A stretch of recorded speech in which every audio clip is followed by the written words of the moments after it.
Well, with me now to discuss all this is our science and technology editor, Tom Clark. What a day, Tom. Extraordinary stuff. Such a really excitement. a really big moment for India. What a breakthrough. And they've now released new images, haven't they, from the surface of the moon? That's right. We've got our first ever image from the surface of near the south pole of the moon, on the, in the dark side of the moon. This is the image from the lander. It only arrived in the last 5 minutes or so. We've been wondering, why we hadn't seen anything earlier. Apparently, the landing, it hovered for a while, kicked up a lot of moon dust, and they were waiting 4 or 5 hours for that dust to settle before they wanted to send back any images. So this is the first image we've got. That's the shadow of one of the legs of the lander. You can see in the right-hand corner there. If I'm not blocking it from the camera, that's that.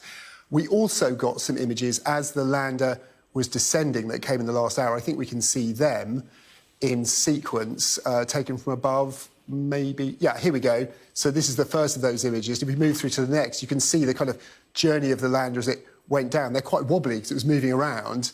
We'll forgive them. Well, this is it. It was having to constantly adjust. I mean, this was an automatic procedure. It was being guided by an AI, effectively, trying to put this thing on the surface as it got closer. And as we now know, it successfully touched down. But this important thing, seeing this image, we know they're communicating with it. We know that it wasn't just a success in landing. The thing is working, and that's obviously the next best thing they could have hoped for as well. And how significant is this achievement for India, and why is it such a big deal, reaching the South Pole? Yeah, enormous because it's very hard to do, and it puts India in a very exclusive club of space landing nations. But it's also about where they landed. So if we look at this map, this is where everyone has landed before. The blue and red dots and the yellow for China, that's USA, USSR and China have landed there before. India, Chandrayaan-2 was the one that failed. Chandrayaan-3, right down there at the South Pole. It's important, first because no one's ever been there, but also if there's ice on the moon, water ice, that's where it would be.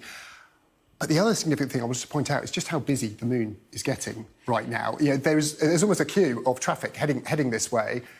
The technology is getting cheaper, but also there's a lot more interest in the moon and commercial opportunities. So let's just quickly take a look at that. We had, obviously, Japan only in May lost a mission, crashed into the moon that was trying to get there, a commercial-backed mission. As we know, just on Saturday, Russia lost Luna 25, its bid to beat India to the moon. India's now arrived, of course, but it doesn't end there because we've got Japan on Saturday this week heading there again.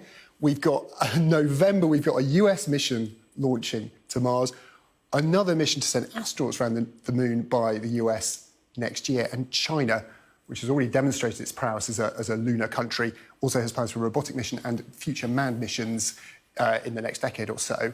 And the reason for the excitement, if you can get to that water, and if there is abundant water there, that allows you potentially to put humans based on Mars. Water allows you water to drink, you can make oxygen to breathe, but you could also potentially make fuel from that.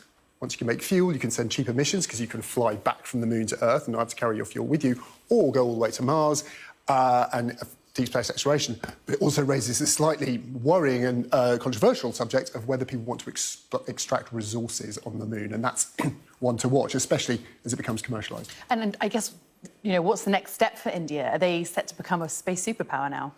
I mean, there are other... I mean, it would be... I don't think anyone in India would disagree with me to say they are technologically behind the USA, and certainly in terms of... and China as well, in terms of the sheer sort of amount they've devoted to space. But they are catching up very fast, and this demonstrates that. They've done this extremely innovatively and cheaply. It shows that they are in that race and that they are open for business in terms of Indian companies, etc. So it's a big step forward. And they'll also want to start doing science for this mission. They've got about 2 weeks before the lunar day ends. It's 14 days, the lunar day. Once it gets too cold, they will lose the light they need and the warmth they need for this mission to operate. So they'll be very excited about getting some science out of that. But yeah, big moment for India. Big moment and fascinating stuff. Tom, thank you.